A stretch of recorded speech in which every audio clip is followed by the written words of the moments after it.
Hola, ¿cómo están? Espero que estén muy bien.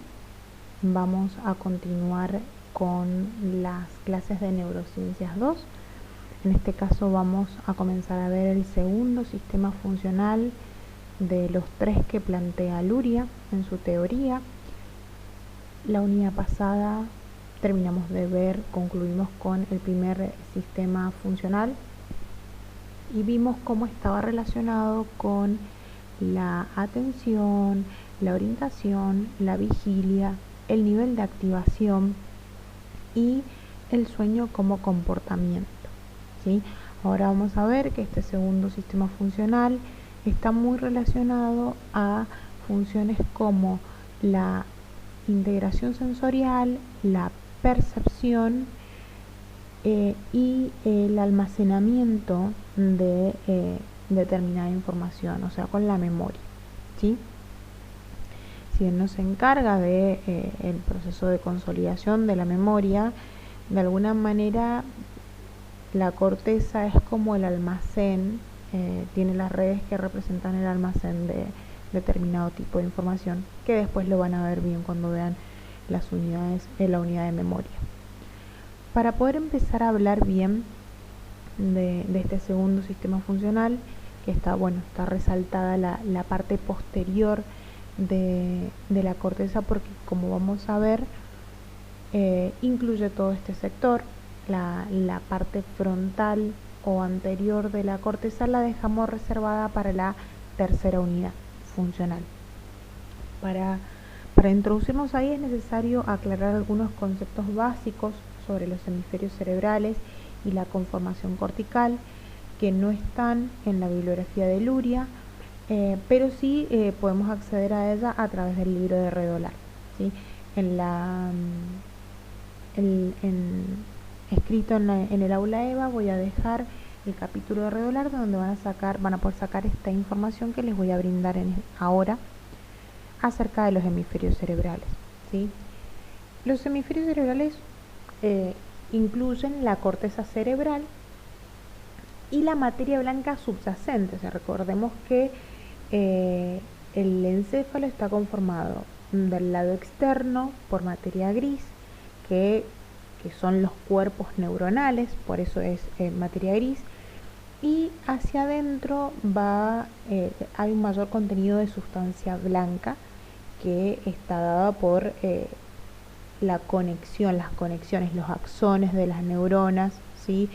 Y este color blanco, entre comillas, blancuzco, lo da la vaina de mielina que recubre los axones para aumentar la velocidad de la conexión, entre otras cosas. A diferencia de la médula espinal, que tenemos que está invertido, tenemos los somas neuronales en el interior de la médula, o sea, la sustancia gris está por el interior, y por el exterior recorre la sustancia blanca que representa la conexión axonal, ¿sí?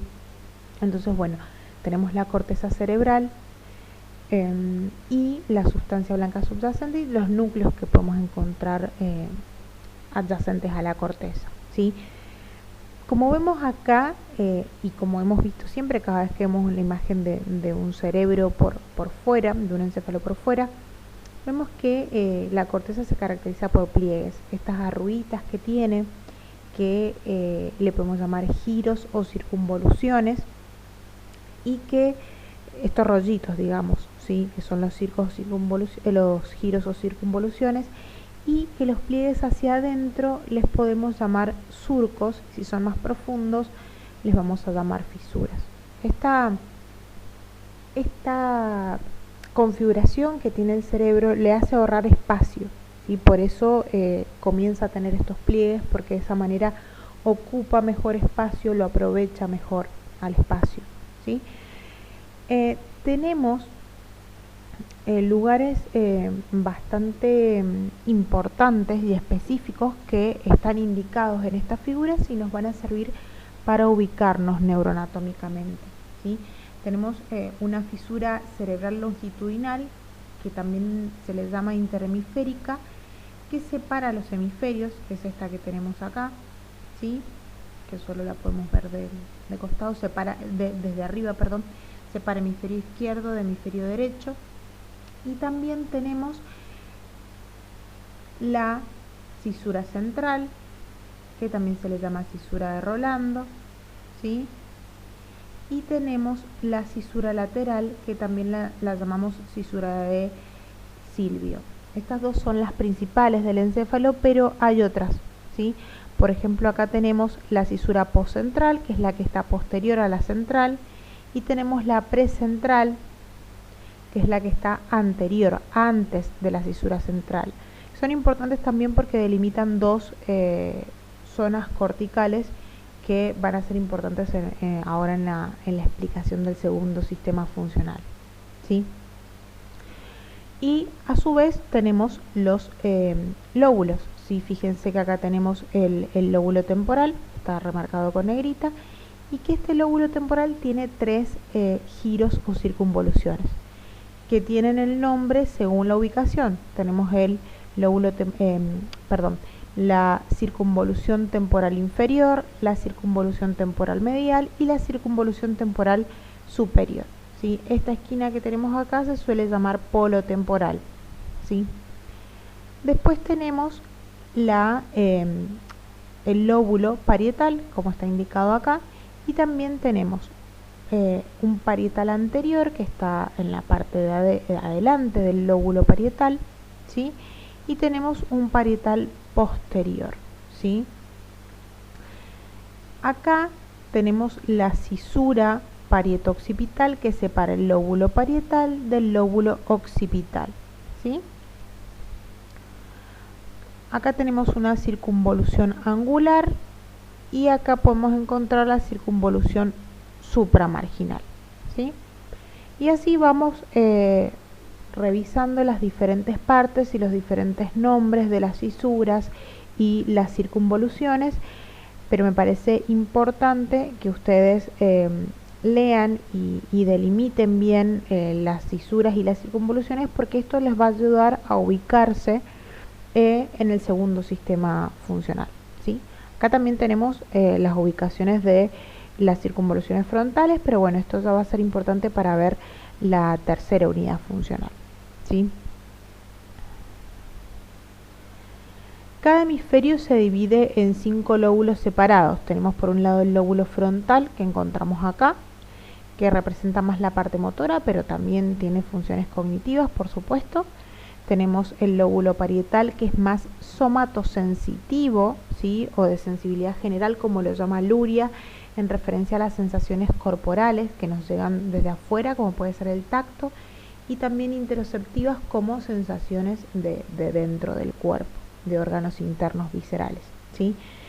También tenemos el lóbulo occipital, que es más relacionado con la vista, con el sentido de la vista, y el lóbulo temporal, que está más relacionado con la audición. También tenemos el lóbulo de la ínsula, que está por debajo, acá en este sector. Si nosotros abrimos la cisura de Silvio, vamos a encontrar la ínsula acá, ¿sí? Y bueno, las dos fisuras que nos tienen que importar más que nada es la fisura central y la fisura lateral, de Rolando y de Silvio respectivamente, ¿sí? La corteza, a su vez, además de estar dividida en lóbulos, ¿sí? Que hacen que, por ejemplo, las neuronas que están en esta zona se encarguen de determinadas funciones, las del lóbulo temporal de otras funciones, y etcétera, está conformada por capas, ¿sí? Con respecto a lo que es la profundidad de la corteza. Tiene 6 capas, ¿sí? Que a su vez se pueden separar en 3 grupos según la función que cumplen, ¿sí? Tenemos capas 1, 2, 3, 4, 5 y 6, como las están viendo acá, ¿sí? Y tienen diferente proporción según en la zona del cerebro en que estén estas capas, ¿sí? O sea, no va a ser la misma proporción de cada capa, por ejemplo, en la corteza primaria motora, sensorial, que en la corteza primaria motora. O sea, no tenemos la misma composición de capas, están todas presentes, sí, pero no es la misma proporción. Fíjense, acá en la corteza primaria sensorial tenemos más proporción de capa 4, ¿sí? A diferencia de la corteza motora primaria, que tiene más proporción de capas 5 y 6, ¿sí? ¿Qué pasa? Estas 6 capas, a su vez, las podemos dividir en 3 grupos según la función que cumplen. Tenemos células eferentes, o sea, células efectoras que envían axones a otras áreas del cerebro y son muy grandes, ¿sí? Y son las células de las capas 5 y 6, ¿sí? Son más bien células efectoras y por eso predominan en la corteza motora para poder enviar información acerca de, por ejemplo, ejecutar un movimiento o llevar a cabo un plan, ¿sí? Después tenemos las capas de células aferentes, ¿sí? Que reciben información, ¿sí? A diferencia de las capas de las células eferentes que envían información, reciben axones de sistemas sensoriales y otras áreas corticales. A diferencia de las 5 y 6, las células de la capa 4 son más pequeñas, ¿sí? Más pequeñas que las capas 5 y 6. Y después tenemos las capas de las células de asociación, que son las 1, 2 y 3, que reciben aferencias de la capa 4, ¿sí? O sea, que reciben aferencias de los sistemas sensoriales que ya han pasado por una parte de la corteza, ¿sí? Y las vamos a encontrar en las áreas secundarias y terciarias, que ya vamos a ver qué es eso. Pero bueno, básicamente hay que saber que las áreas sensitivas, o sea, que reciben información sensorial, están compuestas por la capa 4, que es esta que tenemos acá en celeste, que tiene diferentes proporciones según cada corteza, ¿sí? Y que las áreas motoras contienen células de la capa 5 y 6, a diferencia de las áreas de asociación, en donde predominan las capas 1, 2 y 3, ¿sí? Bueno, ahora sí comenzamos a hablar de el segundo sistema funcional. Luria lo plantea como la unidad para obtener, seleccionar, procesar y almacenar información, ¿sí? O sea, en primera instancia, obtener nos vendría a decir como que es la unidad que se encarga de recibir la información, ¿sí? Es, digamos, la entrada de la información a la corteza. Procesar es que de alguna manera codifica este código que nos llega, estas sensaciones que nos llegan, y las transforma al lenguaje cerebral, ¿sí? Para que se pueda transmitir. Y después la almacena esta información, como les dije, puede guardar la información, ¿sí?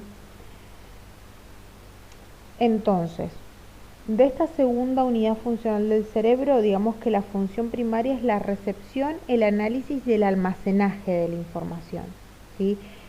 Se localiza en las regiones laterales de la corteza, en la superficie convexa de los hemisferios, ¿sí? Y es muy importante que tengamos en cuenta que son las regiones posteriores, o sea, el córtex retrorolándico, atrás de la cisura de Rolando, ¿sí? Incluye las regiones visuales, como vimos recién, que es la zona occipital, que la vemos acá con rojo, ¿sí? Las zonas auditivas, que son las zonas temporales, ¿sí? Y la zona sensorial general, que le llama Luria, que sería la zona parietal. La estructura histológica de este sistema funcional consiste no como en la formación reticular que vimos en la primera unidad, una red nerviosa continua, ¿sí? Sino más bien tiene neuronas. Luria habla de neuronas aisladas, pero no están aisladas, sabemos que están conectadas con el resto del cerebro, pero que a diferencia de los sistemas de la primera unidad, trabajan de acuerdo a la ley del todo nada. Digamos que no tienen un principio de cambio gradual como la formación reticular. Reciben impulsos discretos y los reenvían a otros grupos de neuronas. O sea, por eso digo que, entre comillas, neuronas aisladas, porque están conectadas con todos los otros grupos de neuronas, pero a diferencia de la red, que tiene una formación más difusa, podemos decir que el segundo sistema funcional las neuronas se agrupan, forman grupitos, ¿sí? Bueno, en las propiedades funcionales de los sistemas de esta unidad vamos a darnos cuenta que están adaptados para recibir estímulos que viajan desde los receptores periféricos, que serían, por ejemplo, la piel, los que están en la piel, ¿sí? Los que están en la retina, los que están en el oído, ¿sí? Hasta el cerebro, ¿sí? Una vez que llegaron al cerebro, comienza su análisis, ¿sí? Entonces estos sistemas analizan un gran número de componentes muy pequeños, ¿sí? Y los empiezan a combinar dentro de estructuras funcionales, ¿sí? En otras palabras, hacen síntesis de estos elementos, estos componentes muy pequeños, en sistemas funcionales completos, ¿sí? Otra característica es que el segundo sistema consiste en partes que poseen una especificidad modal alta, ¿sí? Por ejemplo, determinadas partes están adaptadas para la recepción de la información visual, otras partes están adaptadas para la recepción de la información auditiva, otras para la formación vestibular o para la información sensorial general, ¿sí? O sea, nosotros tenemos 5 sentidos, aunque también se incluye actualmente el equilibrio. En estas clases nos vamos a centrar en los principales, que es la visión, la audición y el tacto, ¿sí? O las sensaciones corporales somestésicas, ¿sí?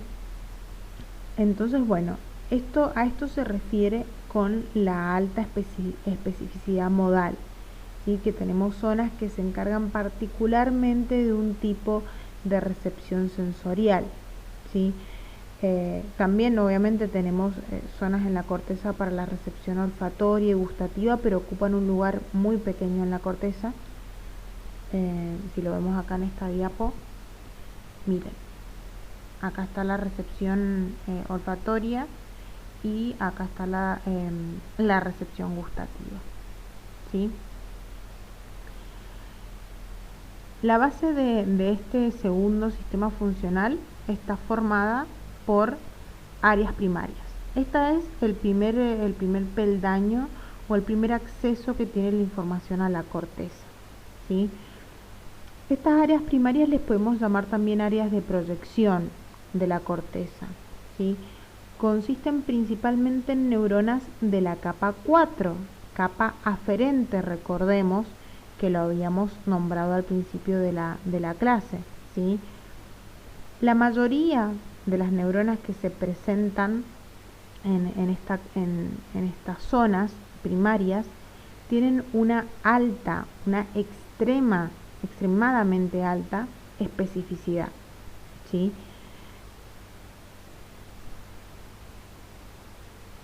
Esto implica esta alta especificidad que tienen un alto grado de diferenciación, ¿sí? También tienen estas zonas primarias, también tienen células multimodales, ¿sí? que responden a varios tipos de estímulos, y también tienen células, recordemos, que no responden a ningún tipo de estímulo, o sea, que no corresponden a ninguna modalidad, pero que guardan el mantenimiento del tono, ¿sí? Este tono en específico que hablamos de la primera unidad del primer sistema funcional. Pero estas células tienen una proporción muy pequeña, ¿sí? Si nos ponemos Luria habla de no más de un 4% en el número total de neuronas presentes en estas zonas corticales, ¿sí? Entonces, lo que nos tiene que quedar importante acá es que las áreas primarias o de proyección de la segunda unidad funcional forman la base para todo el trabajo que va a venir después, ¿sí? Fíjense cómo acá en esta imagen representamos, ¿sí? Las zonas primarias para la audición, que es lo que tenemos acá en verde. Fíjense el camino que hace, viene desde el oído, pasa por el tálamo. Ustedes saben que todos los sistemas sensoriales pasan por el tálamo, excepto el olfato. Fíjense cómo el olfato va directo a la corteza orbitofrontal, ¿sí? Y también a estas áreas que están acá más ocultas, y también un poquito de la corteza temporal, pero va directamente, no pasa por el tálamo. Acá tenemos entonces la zona auditiva primaria, que va a recibir información desde el oído a través del tálamo, y que la podemos reconocer en la zona de la circunvolución superior temporal. Recuerden que habíamos dicho que teníamos el giro inferior, el giro medio y el giro superior, ¿sí? Y acá tenemos la corteza auditiva primaria, que la podemos representar con los números de Brodmann en el área 41, ¿sí? Después tenemos el estímulo que viene del ojo, de la retina, pasa por el tálamo y llega a la corteza visual primaria, ¿sí? Que va a estar representada por el área 17 de Brodmann. Y por último tenemos las sensaciones somáticas de nuestro cuerpo, tanto del exterior como del interior, que van a pasar por el tálamo y van a llegar a la corteza primaria somatosensorial, ¿sí? Que está en la circunvolución postcentral, ¿sí? Porque acá tenemos la cisura central, y que va a estar identificada con el área 3 de Brodmann, ¿sí? Para que tengamos en cuenta. Fíjense que son sumamente específicas estas zonas, ¿sí? Bueno, estas zonas primarias están rodeadas por sistemas de zonas corticales secundarias. Algo que les quería mencionar, que también es importante. Las áreas primarias tienen una estructura topográfica precisa, ¿sí? Tienen un mapa topográfico. El mejor ejemplo es lo que pasa en la corteza somatosensorial, en el lóbulo parietal, que la tenemos acá representada en rojo, y que tiene su análogo en la corteza motora primaria.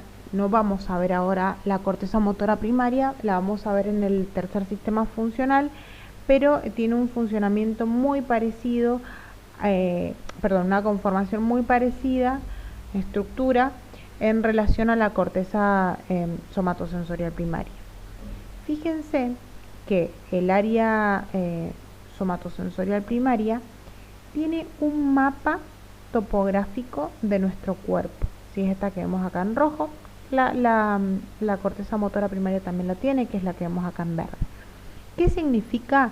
Que en la superficie de la corteza tenemos una representación desproporcionada de todas las partes del cuerpo. Fíjense que desproporcionada. La mano está mucho más grande que el tronco y que la cabeza en general, ¿sí?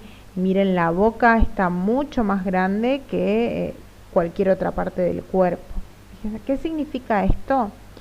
Que cuando se estimulan estas partes de la corteza, determinadas partes, por ejemplo acá, ¿sí?, vamos a tener sensaciones en los labios. O sea que si nosotros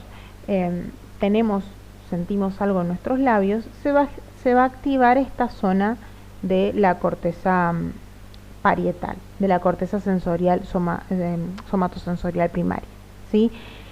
Y las partes que tienen mayor sensibilidad, como puede ser la boca o las manos, tienen una mayor representación en la corteza, ¿sí? Esta es una representación somatotópica, ¿sí? Lo mismo pasa en la corteza motora, ¿sí? Fíjense también, tenemos mayor representación de las manos y mayor representación de la boca, ¿sí?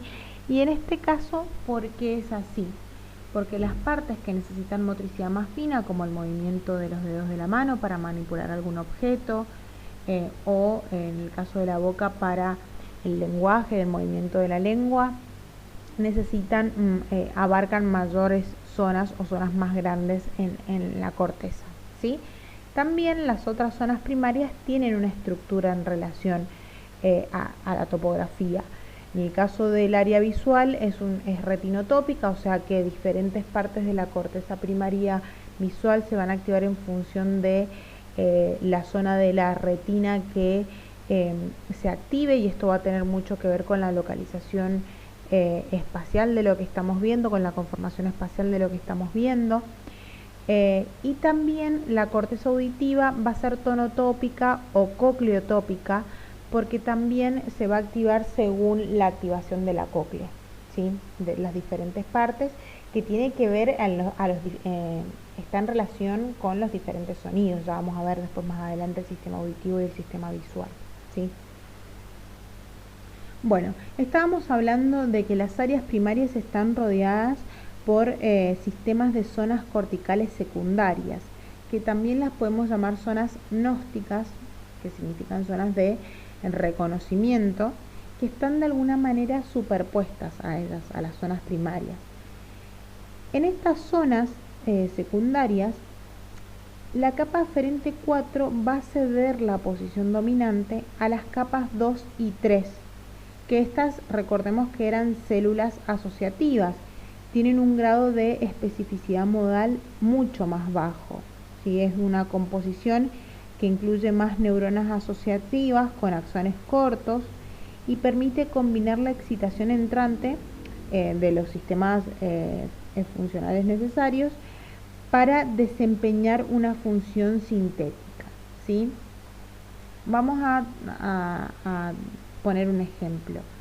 A la corteza visual le llega información de la retina acerca del color y de la forma del objeto que estamos viendo, ¿sí? Y de la localización espacial.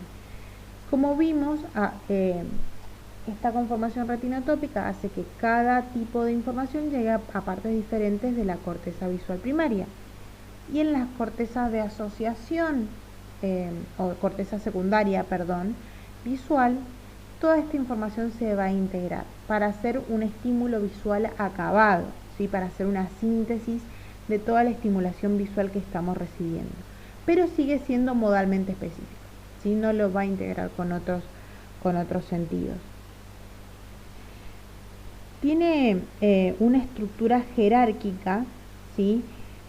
Que es característica de todas las regiones del córtex que constituyen la segunda unidad funcional, ¿sí?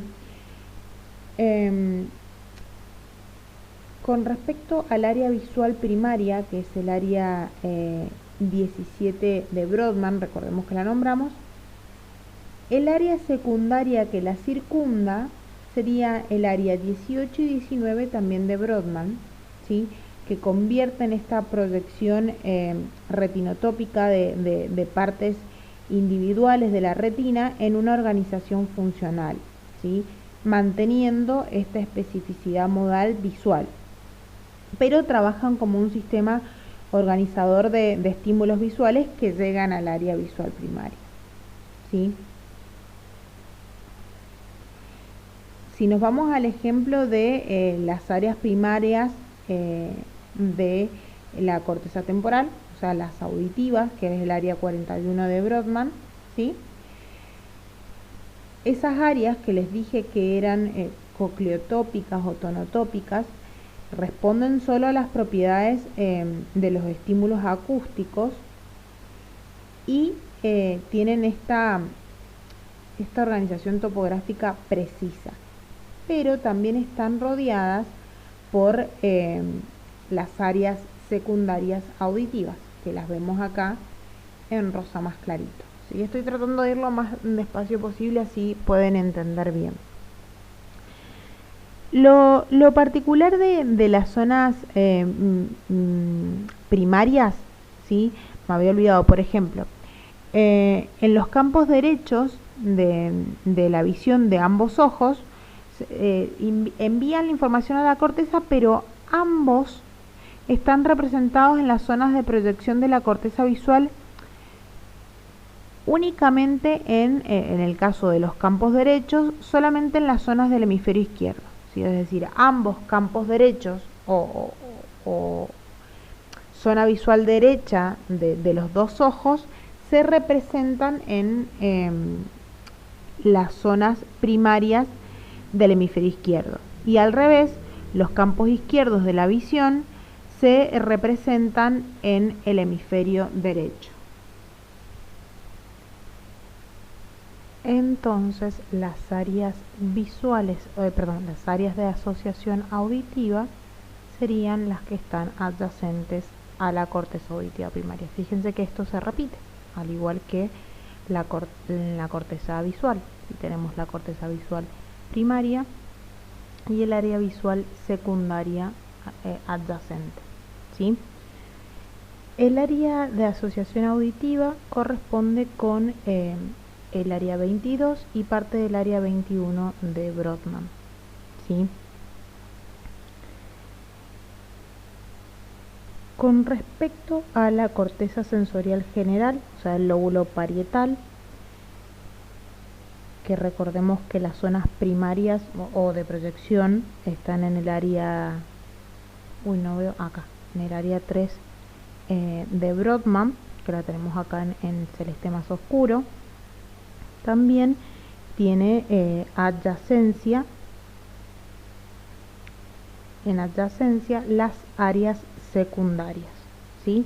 Entonces estas áreas, está el área primaria, que tiene una alta especificidad modal, con neuronas de la capa 4, una representación topográfica, ¿sí? Somatotópica de las partes del cuerpo, como vimos recién, que se llama, no les dije, pero se llama esta representación, se llama homúnculo de Penfield, ¿sí? Es como homúnculo, es un hombrecito que está, o mujercita, que está representada en la corteza somatosensorial y en la corteza motora respectivamente. Entonces, la corteza somatosensorial primaria, ¿sí? De alta especificidad, tiene representados los segmentos individuales del cuerpo que ya mencioné, y como dije, si se estimula determinada parte de esta zona, se van a sentir sensaciones en diferentes partes del cuerpo, ¿sí? Encima de estas zonas primarias se superponen las áreas secundarias somatosensoriales, que van a ser respectivamente las áreas 1, 3 y 5 y parte del área 40 de Brodmann, ¿sí? Así como las áreas secundarias visuales y auditivas, estas zonas van a tener principalmente neuronas asociativas de la capa 2 y 3, ¿sí? Y la estimulación de esta zona, a diferencia de la zona primaria, que podemos sentir sensaciones en diferentes partes del cuerpo, la estimulación de esta zona nos va a dar la aparición de formas complejas de sensación cutánea y kinestésica, ¿sí? O sea que la sensación aparece en las zonas primarias y después ya una percepción se va a dar en las zonas secundarias y terciarias respectivamente. Las principales zonas modalmente específicas del segundo sistema, ¿sí? Tienen un principio único de organización jerárquica, ¿sí? Son zonas adaptadas para servir como un aparato para la recepción, ¿sí? Después ya pasamos a zonas secundarias que se encargan del análisis, ¿sí? Y inclusive ya después pasamos a las terciarias, que siguen con un análisis, pero ya con un almacenaje de información procedente del mundo exterior, ¿sí? Ahora, vamos complejizando el análisis de la información, ¿sí? Como hemos dicho, perdón, la actividad gnóstica o el reconocimiento de los estímulos nunca va a ocurrir respecto a una modalidad aislada, sea por la visión, audición, tacto, ¿sí? La percepción, la representación de cualquier objeto es más complejo que esto, ¿sí? La representación mental que nosotros tenemos de las cosas es el resultado de una actividad polimodal, ¿sí? Al principio esta sensación ingresa y es modalmente específica, pasa a la zona secundaria, sigue siendo este reconocimiento modalmente específico, pero para que una representación sea acabada, para que la síntesis sea completa, necesitamos de una integración multimodal, ¿sí? Entonces se debe combinar el análisis con otras zonas corticales, y es acá donde aparecen las zonas terciarias, áreas terciarias o de solapamiento, ¿sí? Que de alguna manera están en los extremos corticales de las distintas zonas primarias y secundarias, y permiten a todos estos analizadores primarios y secundarios trabajar concertadamente, ¿sí? Fíjense cómo vemos cómo las zonas corticales terciarias también están adyacentes a las secundarias y se ubican generalmente a los bordes de las cortezas, ¿sí? O de los lóbulos en este caso. Fíjense, acá son los límites del occipital, el parietal, el temporal, acá también, ¿sí? La mayor parte de estas zonas están concentradas en acá, ¿sí? Las zonas de asociación, que esta es la zona de asociación por excelencia posterior, que es la zona parieto occipito temporal o parieto temporo occipital, bueno, la conjunción de los tres lóbulos, ¿sí? Las zonas terciarias serían como un centro asociativo posterior, en la parte posterior de la corteza. Ya vamos a ver, fíjense cómo acá la corteza frontal también tiene zonas de asociación, pero lo vamos a ver en el tercer sistema, ¿sí? Estas zonas ya sí consisten casi exclusivamente en células de las capas asociativas 2 y 3, ¿sí? Y están casi relacionadas por completo con la función de integración de toda la excitación que llega de los diferentes analizadores de los diferentes sistemas, ¿sí? Las neuronas de estas capas son multimodales, por supuesto, y responden a rasgos más generales. Por ejemplo, la organización espacial, ¿sí? Es un buen ejemplo ese. De los cuales son incapaces de responder las neuronas corticales de la zona primaria y también de la secundaria, ¿sí? Las áreas de asociación van a estar representadas por, en Luria nombra, las áreas 5, 7, 39 y 40 de Brodmann, que son la zona superior e inferior de la región parietal, ¿sí? Esta parte.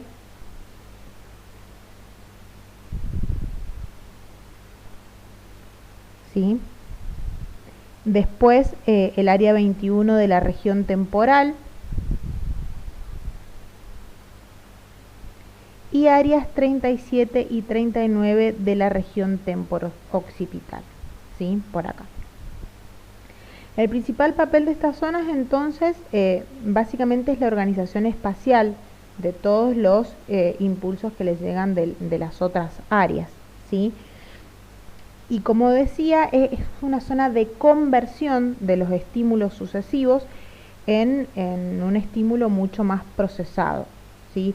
Hacen una integración de la información y también permiten la transición, ¿sí? de las síntesis directas visuales, por ejemplo, representadas en procesos más simbólicos o operaciones con significados verbales, estructuras gramaticales, lógicas, ¿sí? Más complejas, ¿sí?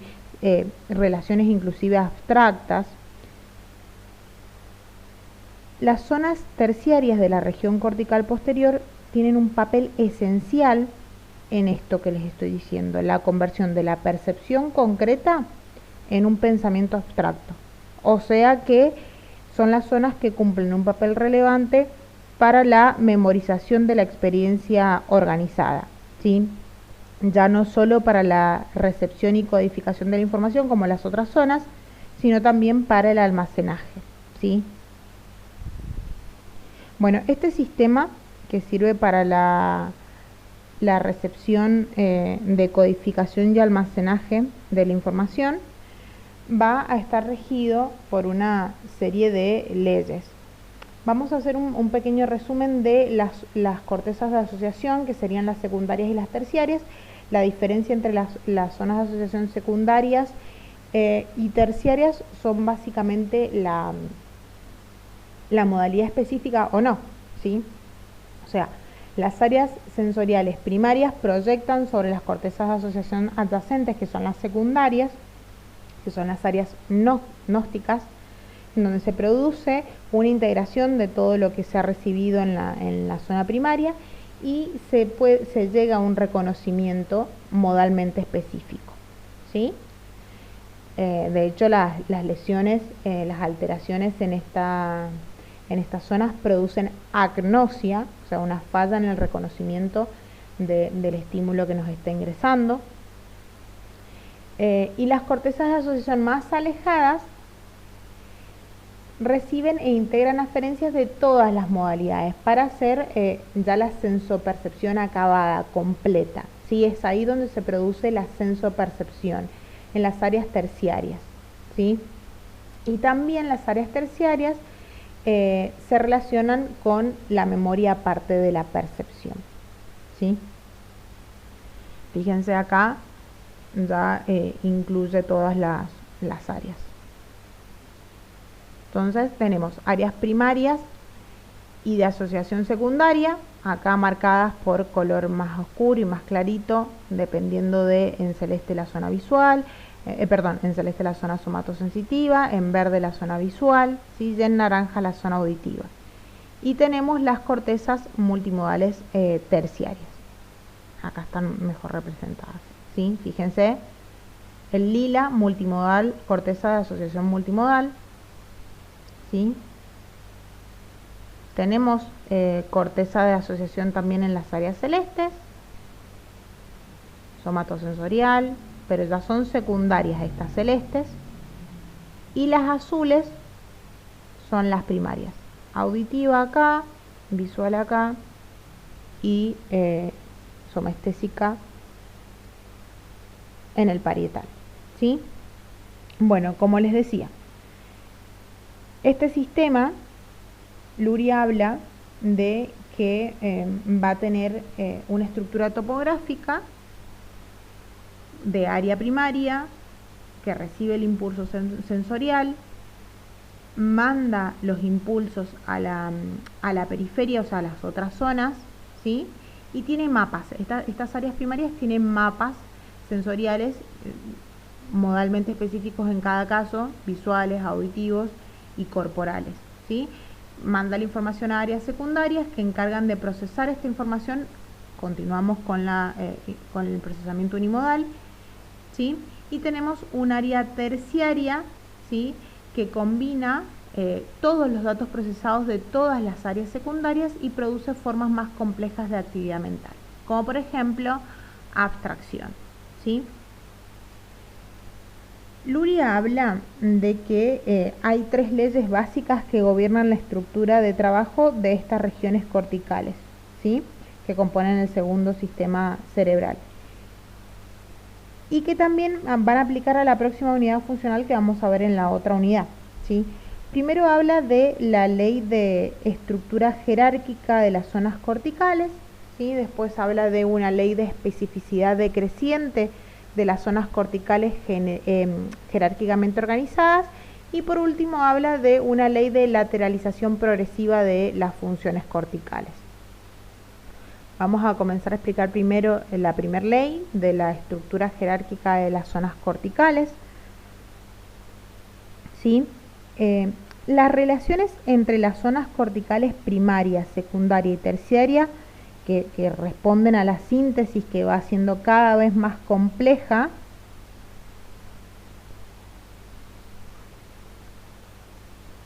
de toda la información aferente que nos llega, ¿sí? Va cambiando en el curso del desarrollo ontogénico, o sea, el desarrollo de la persona, ¿sí? Luria plantea, y esto es verdad, lo podemos ver, que en el niño la formación de zonas secundarias no puede ocurrir sin la integridad de las zonas primarias. ¿Sí? Son las lo que primero se desarrolla en el niño son las zonas primarias, porque dijimos que constituyen la base, ¿sí?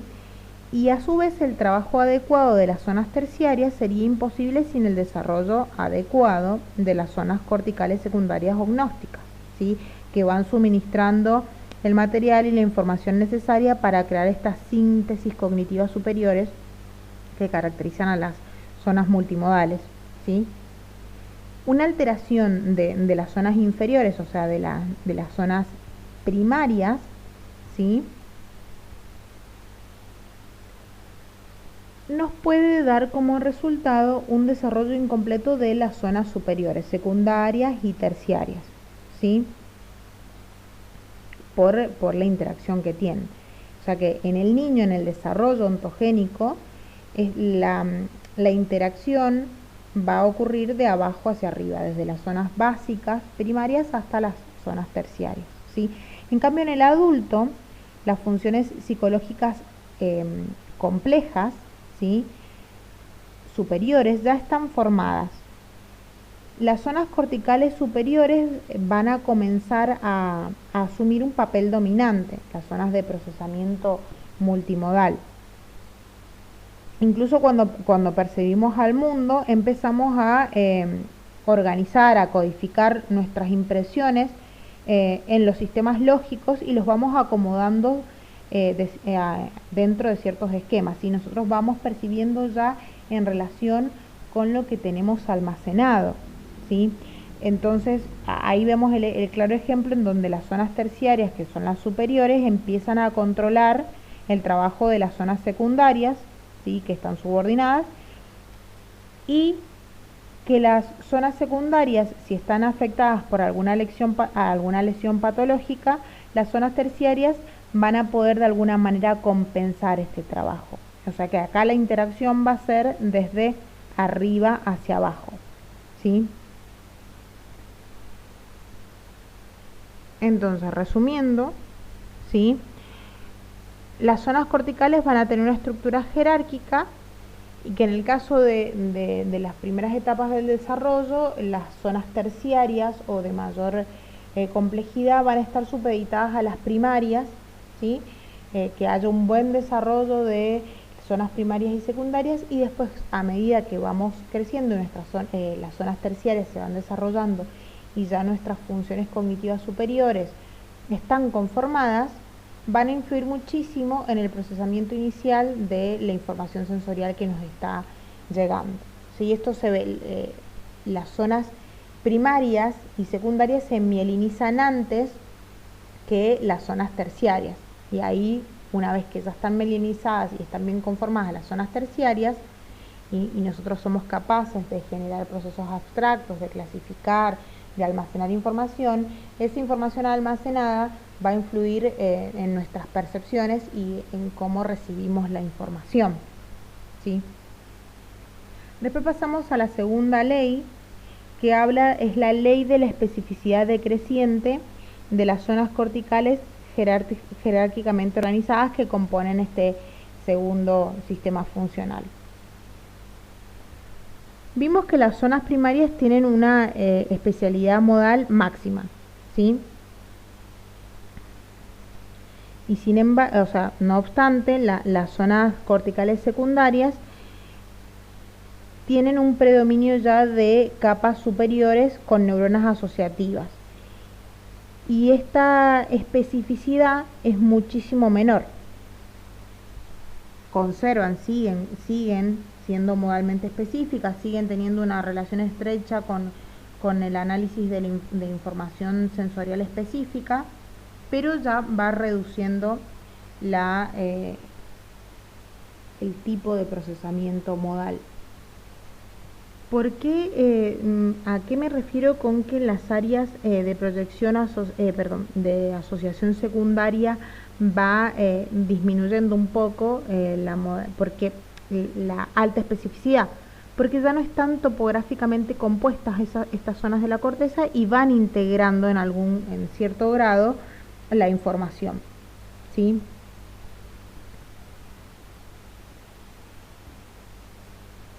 Ya las zonas terciarias o zonas de solapamiento no tienen representación de especificidad modal y hacen una síntesis simultánea, que dijimos que se caracterizaba por esta síntesis espacial, ¿sí?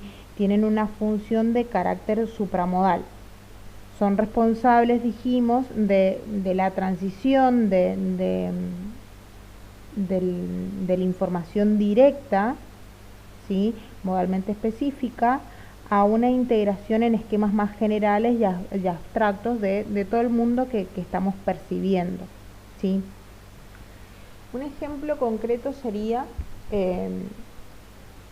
cuando veo un cartel, ¿sí? Veo un cartel, en la zona primaria se representa, en la zona visual primaria podemos representar, mejor un cartel no, vamos a utilizar un ejemplo más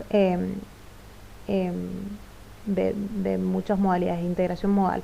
Estoy viendo una película, ¿sí? En las zonas primarias visuales estoy recibiendo información visual de una escena en particular, ¿sí? Donde hay veo colores, veo formas, veo cierto brillo en lo que estoy viendo, y después las zonas secundarias integran todo eso en que estoy viendo dos personas en escena, ¿sí? Y ya en las zonas terciarias se va a integrar esto que estoy viendo con lo que estoy escuchando, ¿sí? Para hacer una escena completa, y lo vamos a integrar con los recuerdos que yo tengo, con la comprensión del lenguaje que está sucediendo en esa escena y del contexto, ¿sí? En relación también con mis recuerdos pasados.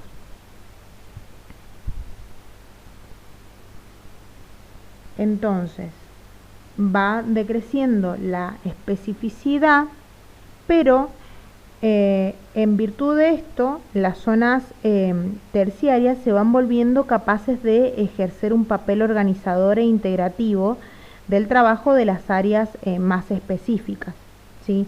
Esto es clave en la organización de los sistemas funcionales, es esencial para que reconozcamos los contextos, las situaciones, lo que estamos viviendo en el momento, ¿sí? Y por último, la tercera ley fundamental habla de una lateralización progresiva de las funciones, ¿sí? De a poco se va transfiriendo desde las áreas corticales primarias hacia las secundarias, ¿sí? Y en último término hacia las terciarias, una preferencia de las funciones por algún u otro hemisferio, ¿sí? En el caso de las áreas corticales primarias de ambos hemisferios, en principio vimos que tienen proyección, que tienen una topografía, ¿sí? Una proyección somatotópica, retinotópica, pero es igual en los dos hemisferios, ¿sí? En cada corteza primaria de proyección, las superficies receptoras son contralaterales, es decir, que el oído izquierdo, la sensación del oído izquierdo va a ir a parar a la corteza auditiva primaria derecha y viceversa, ¿sí? Y no va a tener preferencia por ningún hemisferio. Va a llegar de la misma forma y en la misma proporción la audición a ambas cortezas auditivas, si bien son de diferentes oídos, pero va a llegar a ambas cortezas auditivas primarias, ¿sí?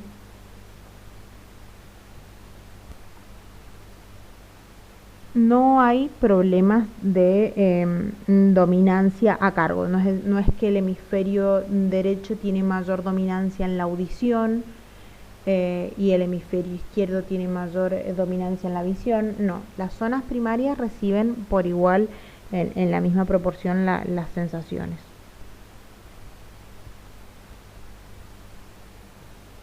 Ya en las áreas secundarias pasa otra cosa, ¿sí?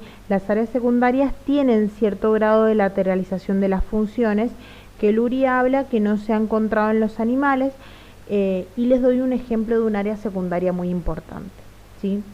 En el hemisferio izquierdo tenemos el área de Wernicke, que es el área de el reconocimiento de los fonemas, ¿sí? de lo que escuchamos, del lenguaje, ¿sí? Es decir, que el área auditiva primaria recibe la información, y si eso que estamos recibiendo es lenguaje, ¿sí?, se va a ir al área secundaria de Wernicke para reconocer el lenguaje, lo que estamos escuchando, ¿sí? Entonces hay cierto grado de lateralización de las funciones. Y sabemos ya que el hemisferio izquierdo es el que se ha hecho dominante para asumir todas las funciones del lenguaje. Y el hemisferio derecho es subdominante en el lenguaje, pero es más dominante en todo lo que es la percepción espacial y el reconocimiento espacial, ¿sí? Entonces, a medida que van pasando a las diferentes zonas, a zonas de mayor asociación, vemos que la organización cerebral de todas las formas superiores de actividad, ya hablando del lenguaje, hablando de la percepción espacial, ¿sí?, de la ubicación espacial de nuestro cuerpo, ¿sí?, se va organizando en esquemas más lógicos, ¿sí?, en memorias verbales, memorias visuales, pensamientos lógicos, ¿sí?, que corresponden, según en cada caso, al hemisferio derecho o al hemisferio izquierdo según el contenido de esa información, ¿sí? El hemisferio izquierdo en el caso de los procesos más lógicos y del lenguaje, y el hemisferio derecho subordinado a esto, y el hemisferio derecho más con lo visoespacial, ¿sí? Hay toda una transición que comienza a actuar en las zonas secundarias, y ya en las zonas terciarias hay una codificación una organización bastante lateralizada de la información, ¿sí?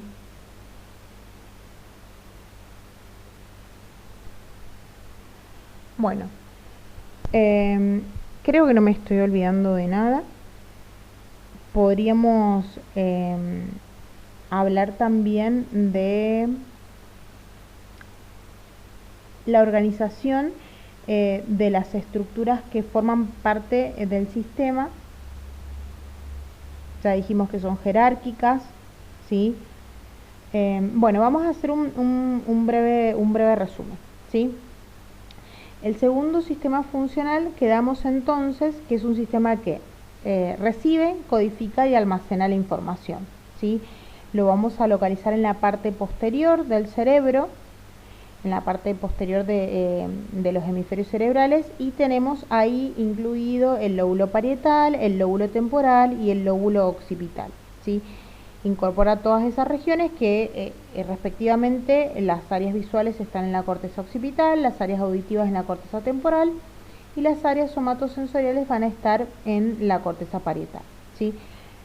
La organización de estas estructuras que forman este sistema van a estar subdivididas a su vez en áreas primarias, que son las áreas de proyección, son las áreas que reciben la información correspondiente y la analizan en sus componentes más elementales, y esta información va a pasar a las áreas secundarias, que se les llaman áreas que también son de proyección, pero son de asociación, y que son responsables de codificar, hacer una síntesis de estos elementos modalmente específicos y convertir las proyecciones somatotópicas en una organización más funcional. A su vez, estas zonas terciarias van a pasar la información a las zonas, estas zonas secundarias van a pasar la información a las zonas terciarias, que les vamos a llamar zonas de solapamiento porque son multimodales, no tienen una especificidad modal, y se van a encargar de hacer un trabajo concertado de los distintos analizadores y producir esquemas supramodales, ya sea más simbólicos, ¿sí?, que van a ser la base para formar la actividad cognitiva y mental compleja, ¿sí? Y estas zonas están jerárquicamente organizadas en la corteza, ¿sí?, y trabajan de acuerdo con el principio de especificidad modal decreciente y de lateralización funcional creciente, ¿sí? Bueno, eso sería el modelo del segundo sistema funcional. Espero que les haya quedado claro. Traté, como había mucho vocabulario nuevo con respecto a cortezas, etcétera, traté de hablar lo más pausada posible. Cualquier duda ya saben, me escriben en los foros o me mandan un correo electrónico. Y bueno, muchas gracias por escuchar.